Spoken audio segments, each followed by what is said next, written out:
secangkir pengharapan untuk mengawali hari ini. Renungan pagi tanggal 16 Januari, pesan mendesak.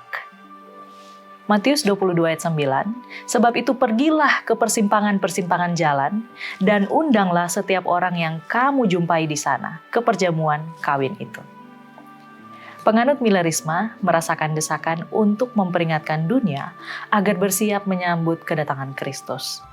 Salah satu sarana utama yang mereka gunakan adalah pertemuan perkemahan, suatu bentuk pertemuan keagamaan yang digunakan oleh kaum Metodis dan lainnya sejak sekitar tahun 1800. Prakarsa untuk pertemuan perkemahan dari penganut Millerisme pertama terjadi pada Konferensi Umum Boston pada bulan Mei 1842.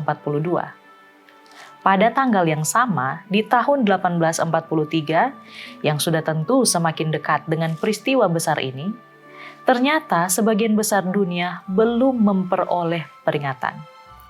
L.C. Collins mengungkapkan iman banyak orang ketika ia menulis, "Iman saya kuat terhadap kedatangan Kristus pada tahun 1843. Saya tidak membuat perhitungan untuk hal apapun di luar, selain untuk kemuliaan." Namun dengan waktu yang begitu singkat, untuk membangunkan para gadis yang tertidur dan menyelamatkan jiwa-jiwa, kita harus bekerja. Terus bekerja siang dan malam. Tuhan telah mendorong kita keluar dengan segera untuk memberikan undangan terakhir. Dan kita harus bekerja dengan sungguh-sungguh dan memaksa mereka untuk datang, sehingga rumahnya dapat dipenuhi. Orang-orang kuat di Israel sedang menantikan bantuan kita. Seruan tengah malam masih harus dikumandangkan dan diserukan di setiap lembah dan di atas setiap puncak bukit dan dataran. Kegentaran yang mengerikan masih tetap mencengkeram orang-orang berdosa di Sion. Krisis akan datang sebelum pintu kasih karunia ditutup selamanya terhadap mereka. Mereka harus disadarkan untuk merasakan bahwa sekaranglah waktunya atau tidak sama sekali. Situasi mendesak dan tanggung jawab sangat terasa di benak para pengikut Miller pada pertengahan tahun 1842. Sehari setelah Collins menulis suratnya, Konferensi Umum Boston yang penting dibuka dengan Joseph Bates sebagai pemimpinnya. Konferensi itu tidak hanya memutuskan untuk mengadakan pertemuan perkemahan, tetapi juga menunjuk sebuah komite untuk mengawasinya. Tujuan utama pertemuan itu adalah untuk membangunkan orang berdosa dan memurnikan orang Kristen dengan menyampaikan seruan tengah malam.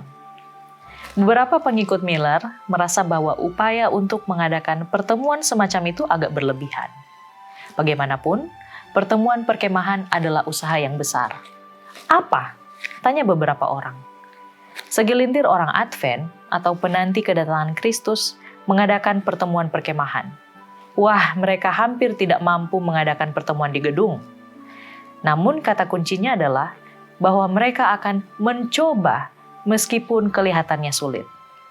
Dan Tuhan membalas iman mereka. Josiah Litch memperkirakan sekitar 500 hingga 600 orang bertobat kepada Tuhan selama 2 pertemuan perkemahan oleh penganut Advent yang pertama.